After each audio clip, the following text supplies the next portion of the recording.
My phone buzzed. A photo from Sarah Jensen's work event, tagged with me. She was laughing, her arm linked with Robert Vance, his hand resting too low on her back. My chest tightened, breath stolen. Vance's smirk in the corner, a private joke shared between them, confirmed it wasn't innocent. He looked straight at the camera, a cold, knowing glint in his eyes, as if daring me to react to him. The glow of the phone screen illuminated the kitchen counter, casting a pale light on the "working late again" text from Sarah Jensen. It had arrived 30 minutes ago, a familiar message, yet tonight it felt hollow, thin, like the echo of a sound that had long since faded. I stared at the timestamp, then at the clock above the stove. 9:43, another late night stretching into a longer one. These past few weeks, Sarah's rhythms had shifted. The apartment felt larger, emptier, especially after 7. Her phone, once left casually on the coffee table, now stayed clutched in her hand or face down on a nightstand. Sometimes, when she finally came home, there was a scent on her clothes, subtle but distinct. It wasn't her usual perfume, a crisp floral she favored. This was heavier, something closer to men's cologne mixed with stale office air, an unfamiliar blend that pricked at the back of my throat. I told myself it was just the office, a coworker, but the thought didn't stick. A few days earlier, driven by a cold, methodical urge, I had started a new digital file on my laptop. I labeled it Sarah Oddities. Each entry was short, factual. Tuesday, came home 11:45 p.m., said project deadline, phone face down entire evening. Friday, showered immediately upon arrival. New shampoo smell lingered. It felt clinical, removed, a way to contain the growing knot in my stomach. I was building a case, not against her, but against the insidious doubt. My phone buzzed again, this time a text from Ken Olson, an old college buddy. "Beer at the corner pub tonight? You sound like you need to talk." Ken had a way of noticing things, even through the filtered distance of a phone call. I typed back, "Be there in an hour." That afternoon, a memory surfaced, unbidden. It was from a few months ago at a barbecue Sarah's company hosted. Brenda Stone, Sarah's cubicle mate, had leaned in, glass of cheap rosé in hand, whispering, "You know, Mark, those corporate parties get pretty wild, especially after Vance gets a few drinks in him." She'd laughed, a light dismissive sound, but the words had lodged themselves somewhere in my mind, a dormant seed now beginning to sprout. Later, as Sarah was getting ready to leave for work, I saw a notification light up her phone screen. She had left it on the kitchen counter for a second too long. The sender was Debbie Hayes. The text message was brief, but the emojis that followed were bizarre. 3 winky faces, then a monkey covering its eyes. My eyes skimmed over it before she snatched the phone, a quick, almost imperceptible movement, but not quick enough. Debbie Hayes. I didn't know anyone by that name who would be sending Sarah winky face emojis. At the pub, the low hum of conversation and the clinking of glasses provided a dull backdrop. Ken pushed a fresh whiskey across the worn table. "You look like you've been chewing on nails, man." I took a slow sip, letting the burn spread down my throat. "It's Sarah," I started, the words feeling heavy, foreign. I laid out the fragments, the late nights, the guarded phone, the strange cologne. Ken listened, his gaze steady, occasionally nodding. He didn't interrupt, just let me talk until the words tapered off into the clinking of ice. "Sounds like you're putting together a pretty clear picture," Ken said, his voice quiet. He worked in IT, a whiz with data. I could run a few checks, phone logs, location history maybe. I shook my head, swirling the amber liquid in my glass. "Not yet. I need more than a feeling, more than what a log can tell me." The thought of invading her privacy, even for a moment, left a sour taste. It felt like crossing a line I wasn't ready to cross, not without something undeniable. Then I mentioned the executive soiree. Sarah's boss, Robert Vance, he's hosting it next week. She says it's just for executives, an important client dinner. Wants me to skip it. The words hung in the air, heavy. My gut says I should go. I looked at Ken, whose expression remained neutral, unreadable. I drove home through quiet, tree-lined streets, the silence of the condo waiting for me. I didn't turn on many lights, just the soft glow from the kitchen. At 1:15 a.m. I heard the distinctive click of her key in the lock. Sarah crept in, her movements careful, almost apologetic. She looked tired, a few strands of hair out of place. "Rough night," she mumbled, not meeting my eyes. "Big presentation tomorrow." I just nodded, a silent acknowledgement, keeping my face blank. She slipped past me, heading straight for the bedroom, leaving the faint, familiar, unfamiliar scent in her wake. The silent nod was easier than words, easier than the questions forming in my mind. In that quiet moment, something inside me hardened, a resolve forming, cold and sharp. Over the next few days, Sarah remained tense. Work discussions were cut short. Phone calls ended abruptly when I entered the room. The subtle shifts continued, each one adding to the weight of the Sarah Oddities file. Then, a casual text from Brenda Stone. Brenda mentioned the soiree again, this time clarifying. "Oh, by the way," it read, "spouses are technically invited to Vance's bash. It's more of a networking thing, not a closed-door meeting." The information settled like a stone in my gut. "Are you sure you want to go, Mark?" Sarah asked, her voice light, almost too casual. She was standing by the closet, looking at her reflection in the full-length mirror, turning slightly from side to side. "It's just going to be boring business talk. Client pitches, corporate jargon. Honestly, you'd be much happier watching the game here." I zipped up my jacket, adjusting the collar. "No, I think I'll go. It's good to meet your colleagues, see where you spend all those late nights." My tone was flat, devoid of accusation, but I watched her reflection. Her eyes flickered, a momentary unease, almost a flash of panic, before she smoothed her expression into a practiced smile. "Suit yourself," she said, pulling out a dress. It was a black dress, sleek and form-fitting, cut lower than what she usually wore to office functions.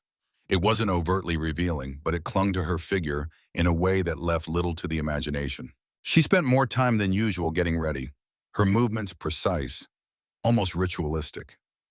Every few minutes, her hand went to her phone, checking for messages, her thumb swiping across the screen. I saw a quick notification pop up. "Debbie Hayes." The message was brief.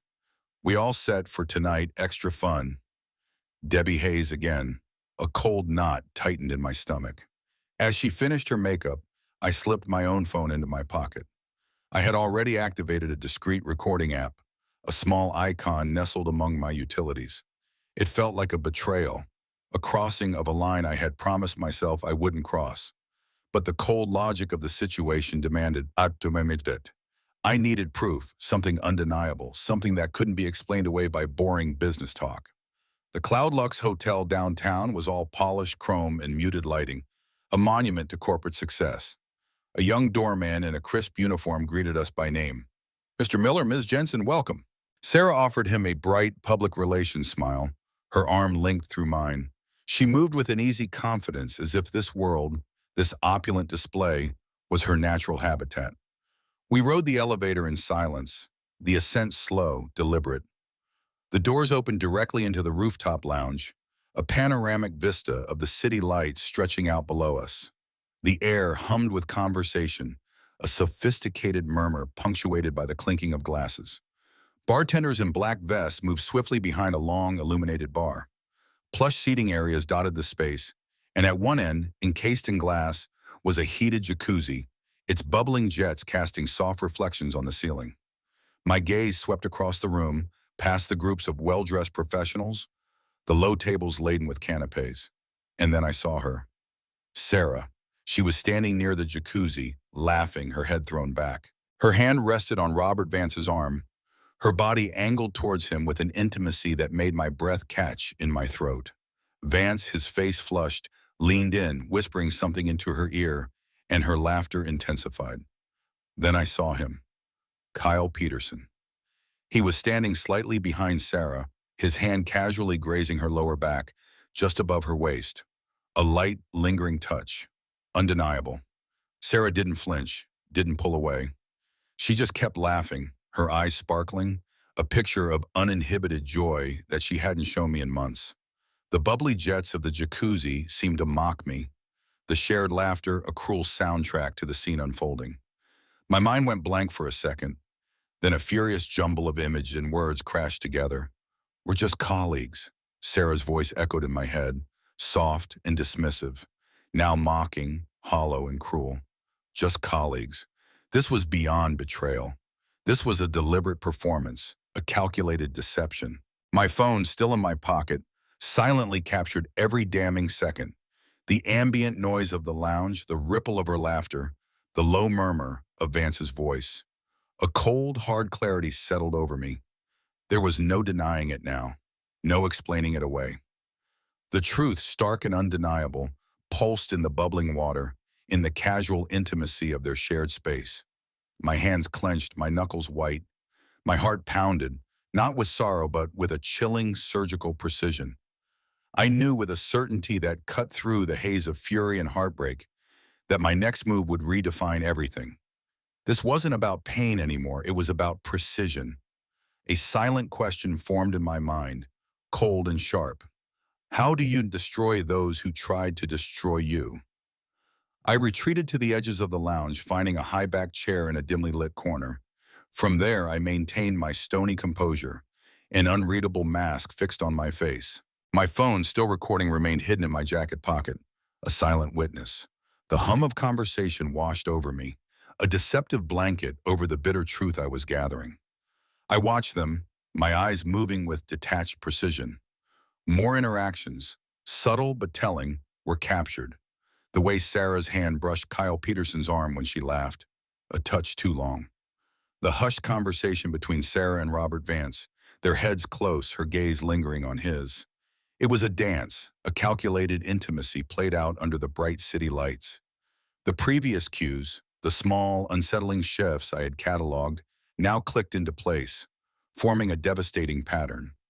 The late nights, the guarded phone, the Debbie Hayes texts, they were no longer isolated incidents. They were threads in a carefully woven tapestry of deceit, now unfurling before my eyes. Later that night, the moment I was back in the bar, I sent the raw footage to Ken Olson. The file was large, unedited, just a series of damning seconds. My phone rang almost immediately, Ken's voice a shocked whisper. "Mark, what the hell is this?" "The soiree," I said, my voice flat, devoid of emotion. "Kyle Peterson? And Vance, you're telling me with Sarah?" There was a disbelieving edge to his tone. "And Debbie Hayes, that's a burner number, Mark. I ran it. It's registered to a prepaid disposable. I cross-referenced the call patterns. It's Peterson, all right. He's been using it to contact her." The confirmation, though expected, hit me with a fresh wave of cold certainty. A burner number, of course. We talked for another hour, the conversation shifting from shock to grim strategy. Ken, ever the pragmatist, outlined the legal and professional landmines. "This isn't just a fling, Mark. This is an affair with the CEO and another executive. Corporate impropriety, potential sexual harassment claims if it goes sideways, and it affects company reputation. There are a lot of layers here." Driven by a cold surgical resolve, I began to compile a comprehensive dossier. My laptop became my battlefield. I researched Robert Vance, CEO of a major regional firm, a public figure known for his aggressive business tactics and carefully curated image. Kyle Peterson, head of marketing, Vance's right-hand man, ambitious, ruthless. I dug into their professional histories, looking for weak points, for anything that could expose the rot beneath the polished surface. My cybersecurity skills, honed over years in tech, allowed me to unearth subtle vulnerabilities. Old news articles about a hostile takeover years ago that raised ethical questions. Whispers from former employees on anonymous forums about Vance's temper and Peterson's questionable sales practices. A few vague rumors of affairs that were quickly squashed. The digital breadcrumbs were faint, but they were there, waiting to be connected. Back home, Sarah was already asleep, or pretending to be. The next morning, over lukewarm coffee, I tried a subtle approach. "The soiree was interesting," I began, watching her carefully. "Vance seemed pretty close with some of his team." She stirred her coffee, avoiding my gaze. "Oh, you know Vance. He's very hands-on with his executives. That's just how he is." Her voice was dismissive, a practiced deflection. "Did you at least talk to anyone?" "I saw you talking a lot with Kyle Peterson," I pressed. keeping my voice even. Her shoulders stiffened, almost imperceptibly. Kyle? Oh, we were just discussing the new campaign strategy. He's very passionate about his work. She offered a thin, strained smile. Look, Mark, you're just stressed. It's nothing. Just corporate politics. You always overthink these things. Her words, meant to gaslight, only solidified my resolve. I feigned acceptance, nodding slowly. Maybe you're right.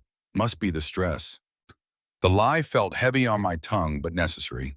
Beneath my calm exterior, a steely plan began to solidify, each piece falling into place with chilling precision. Later that day, I discreetly contacted a lawyer, a brief, cold call.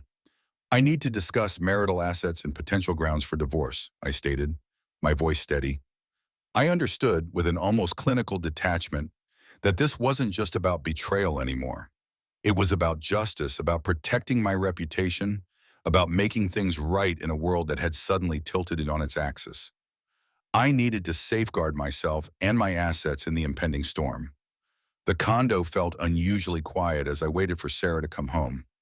I had prepared the kitchen island, transforming it into a silent, stark courtroom.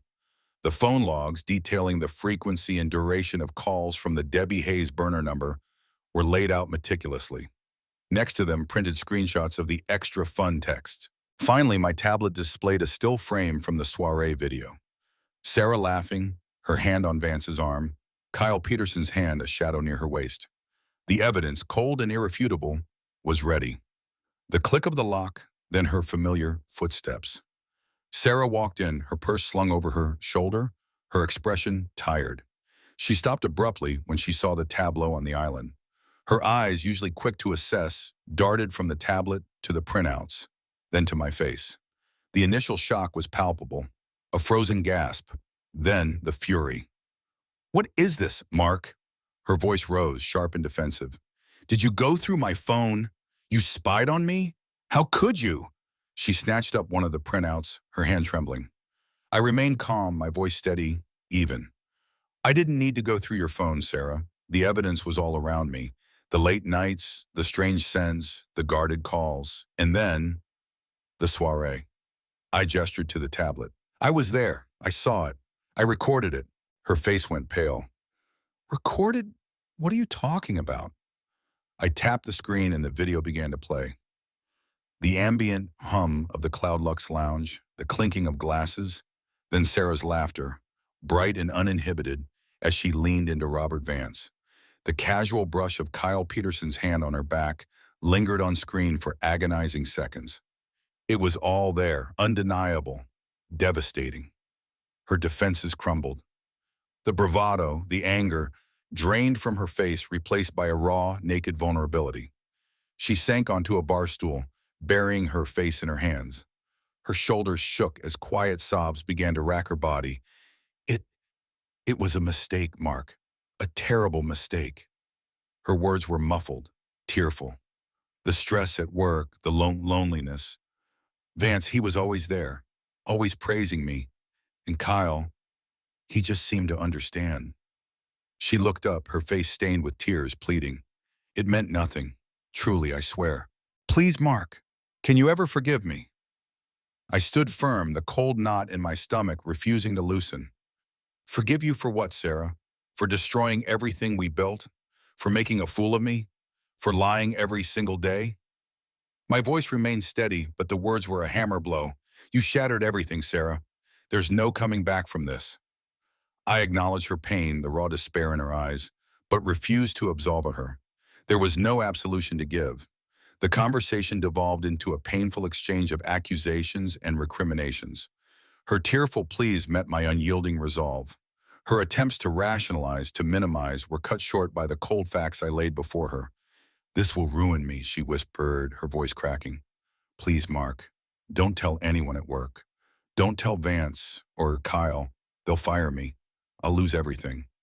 The fear in her eyes was genuine, a different kind of pain, but it did not move me. The air in the condo grew thick with unspoken words, with the ghosts of a life that was now undeniably over. I turned, walked into the bedroom, and quietly began to pack a bag. Just the essentials. A few changes of clothes, my laptop, my toothbrush. The simple act of folding a shirt felt monumental, each crease a finality. I left her sitting at the kitchen island, her sobs now softer, a quiet, broken sound. The condo, once a home filled with shared moments, now felt oppressively silent, a monument to their broken life. The light reflecting off the chrome of the appliances seemed stark, unforgiving. I drove straight to Ken's place. He opened the door, his expression already grim. "So it's true, was that?" He asked, not needing to clarify. "It's over, Ken," I said, my voice hoarse. "Confirmed beyond a shadow of a doubt." The next morning I called my lawyer. "Initiate formal divorce proceedings," I instructed, my voice firm. "I want a thorough, no-nonsense approach. And I want to protect myself and what's mine." The lawyer's calm, professional tone was a stark contrast to the emotional wreckage I had just left behind. The machinery of separation had begun its cold, deliberate grind. The quiet solitude of Ken's spare room became my new workspace. The grief and anger, once a churning storm, now coalesced into a cold, methodical focus. Sarah's betrayal, coupled with Vance and Peterson's casual cruelty, had forged a new purpose. My destruction strategy, as I grimly termed it, began to take shape, leveraging every bit of my deep cybersecurity and expertise. My target? Robert Vance's fashion label, a sprawling empire built on public image and perceived innovation. I dove into its corporate world, not as an insider, but as a digital archaeologist, sifting through layers of public data, financial reports, and obscure industry publications. I wasn't looking for a single smoking gun, but a pattern, a series of weak points that could be exploited. I soon identified potential points of leverage. Small, forgotten lawsuits concerning labor practices from a decade ago. Murmurs of aggressive intellectual property tactics against smaller designers. A few questionable accounting entries in older annual reports, dismissed by auditors, but intriguing to a forensic eye. These weren't outright scandals, but they were cracks in the polished facade, enough to destabilize. My research expanded to the human element. Key industry contacts who might have been wronged. Tenacious journalists known for investigative pieces on corporate ethics. Relevant regulatory bodies whose interest could be piqued by a well-placed, anonymous tip. I began building a network of potential conduits, their existence purely digital. To ensure traceability, I created a complex online persona, multiple layers of VPNs, encrypted communications, throwaway accounts. This persona would be my anonymous conduit, a ghost in the machine, ready to unleash information if direct confrontation proved too risky or simply insufficient. The goal wasn't just to expose, but to dismantle. Ken, though clearly worried about my intensity, provided invaluable insights. "Vance isn't just ambitious, Mark," he'd said one night, watching me tap away at my keyboard. "He's ruthless. Remember that merger 10 years back? He walked away with the lion's share, leaving his partner with nothing but debt and a bad reputation. He's always played rough." This confirmed my suspicions. Vance operated in a morally gray area, and that made him vulnerable. I weighed the risks to my own reputation. The messiness of a public divorce, the potential blowback of anonymously attacking a powerful CEO, but the thought of them believing they had gotten away with it, that their actions would have no consequence, burned hotter than any fear of personal fallout. "They think they got away with it," I muttered to myself, the words a low growl in the quiet room. "They don't know who they messed with."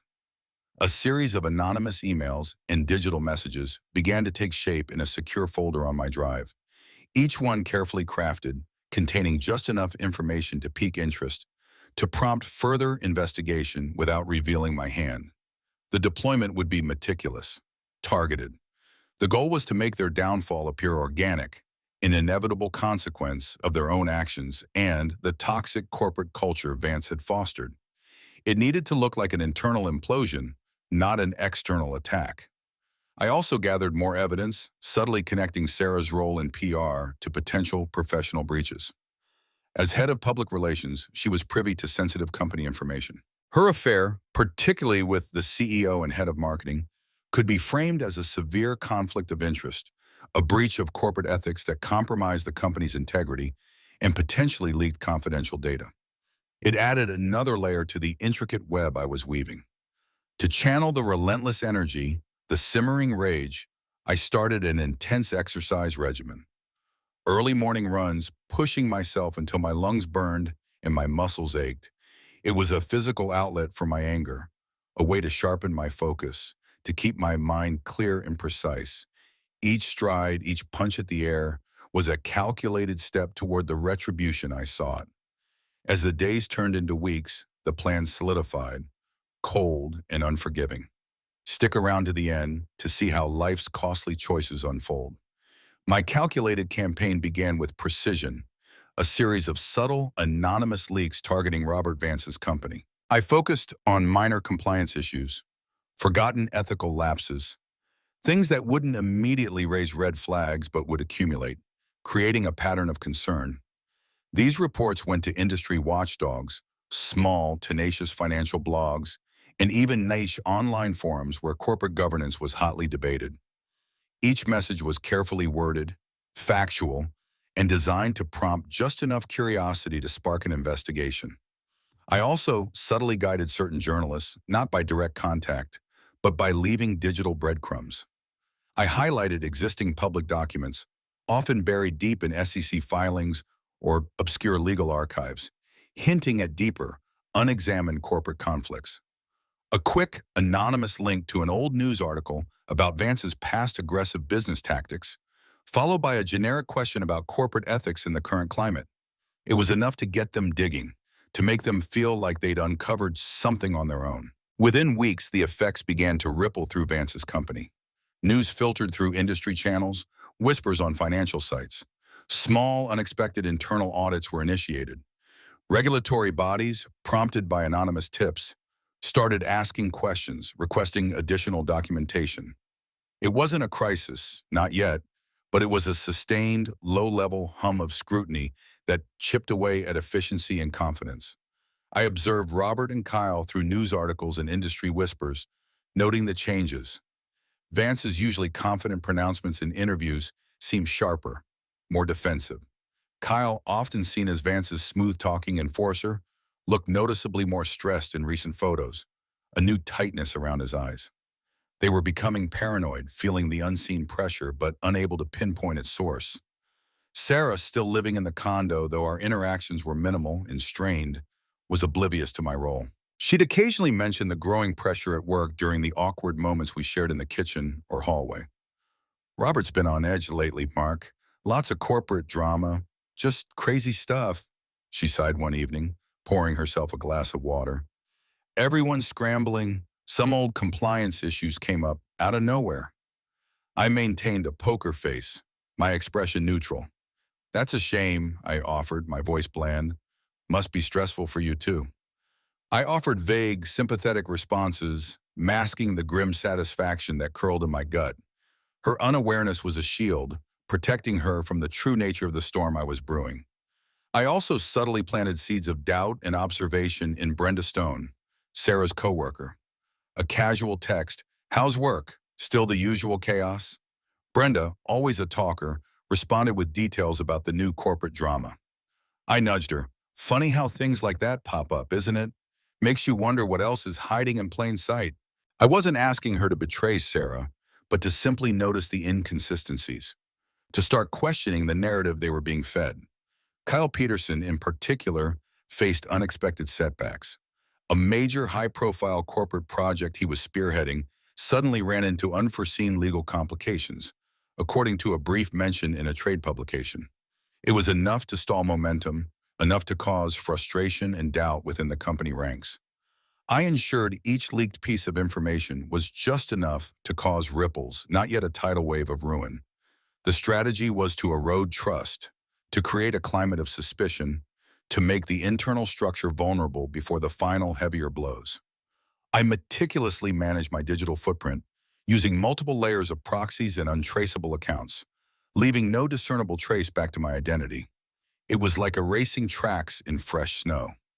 The company's stock, once a steady performer, began to show slight, inexplicable dips. Not a crash, but a nervous tremor.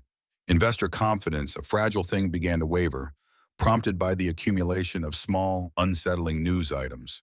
The market reacted to uncertainty, and I was feeding it a steady diet of it. The first domino has fallen, I mused to myself, watching the flickering stock charts on my screen. A cold, quiet satisfaction settling over me. The game had truly begun. With the groundwork laid, I escalated my campaign. The time for subtle whispers was over. Now it was about public disclosures. My focus shifted directly to Robert Vance, the architect of the environment that had fostered Sarah's betrayal. I released carefully curated information, not just about his company, but about him personally. Old reports of unprofessional conduct, ethical compromises in previous dealings, all framed in a way that questioned his leadership and integrity. These were delivered anonymously to wider audiences. Blog posts, ostensibly from disgruntled former employees, appeared on popular corporate ethics forums dissecting Vance's leadership. They highlighted systemic mismanagement, painted a picture of a questionable corporate culture where favoritism and impunity thrived. These weren't accusations, they were observations, backed by vague but verifiable details that resonated with anyone who had worked in a large, competitive organization. Then, a major industry publication, known for its investigative journalism, picked up on the brewing corporate scandal. It started with an article questioning Vance's recent decision-making, citing unnamed sources, and referencing the previously leaked compliance issues. Soon it spiraled, turning into mainstream news. The headline blared, "Vance Corp under fire, questions mount over CEO's conduct." Sarah's company faced intense public backlash. Damaging headlines became a daily occurrence. A barrage of negative press blanketed financial news and social media. The company's carefully cultivated image began to crumble. Her own career started to suffer, the repercussions hitting closer to home. She was quietly sidelined from key projects.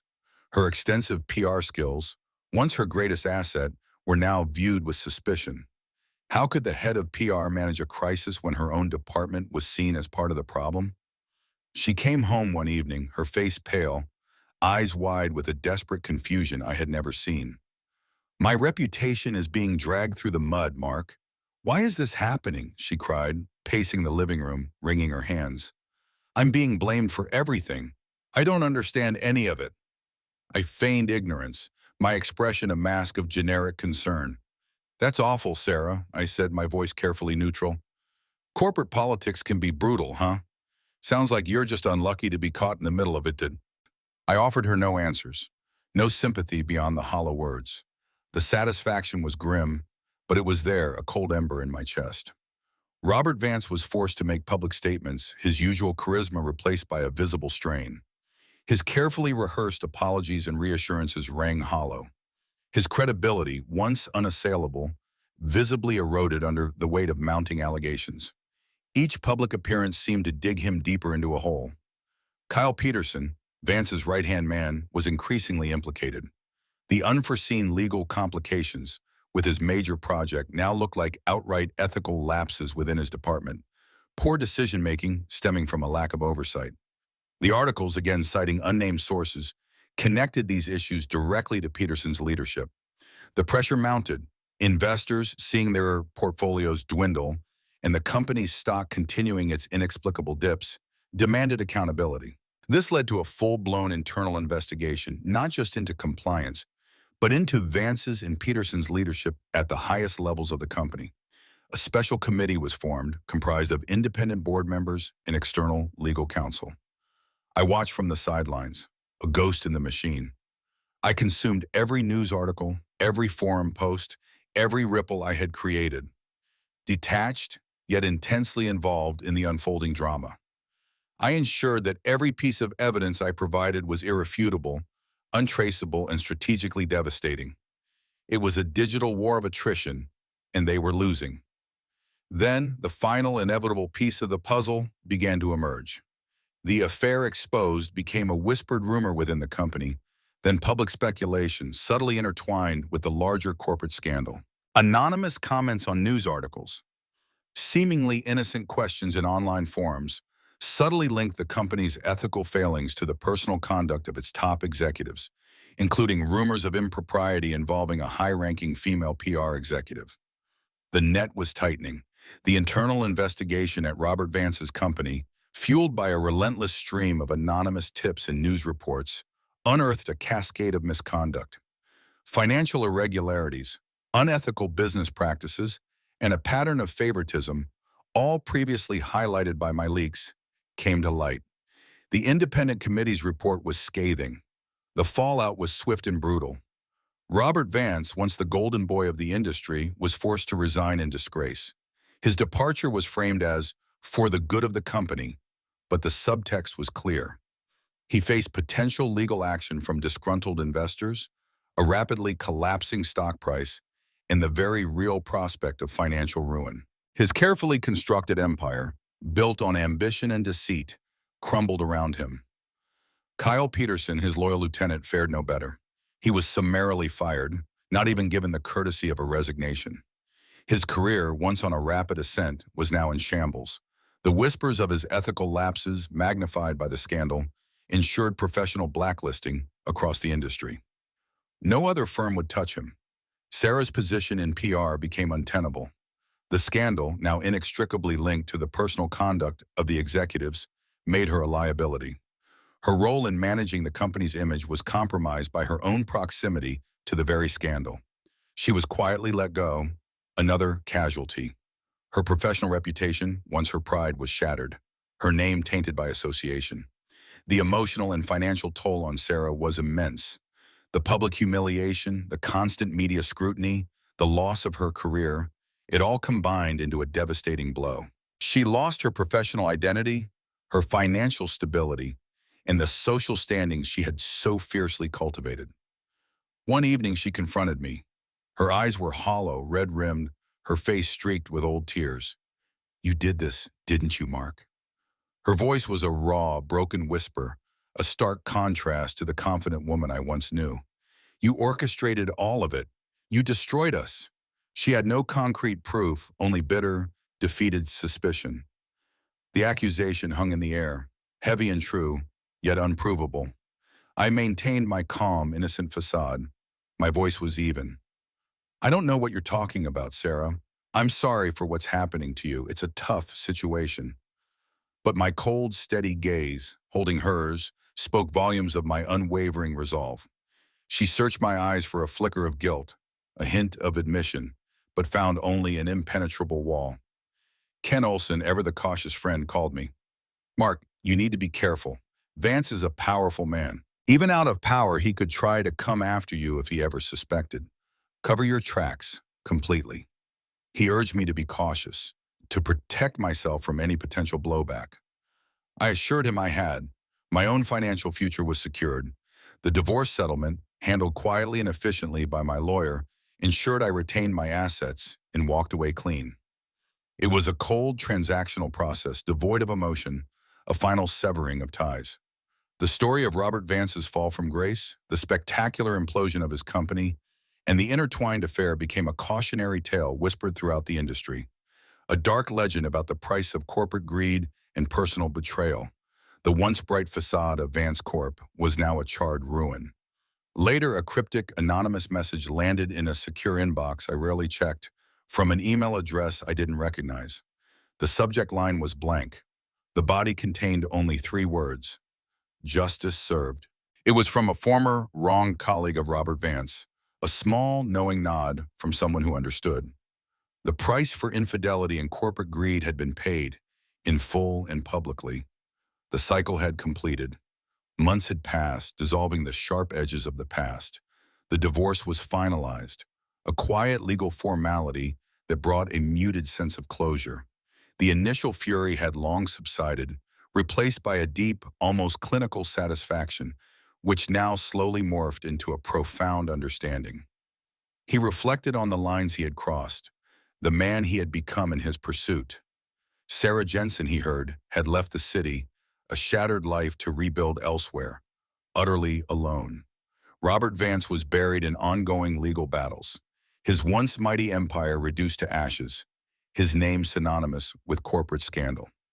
Kyle Peterson, stripped of his professional identity, worked menial jobs, a shadow of his former ambitious self. Mark realized that revenge, while offering a harsh form of justice, hadn't brought back what he lost. But it had brought clarity. It had brought an end to the deceit. He reconnected with old hobbies, finding solace in the quiet rhythm of simple Midwestern life, a slower, more honest existence. A chance encounter, a gentle smile across a crowded room, hinted at the possibility of a fresh start, a different kind of trust.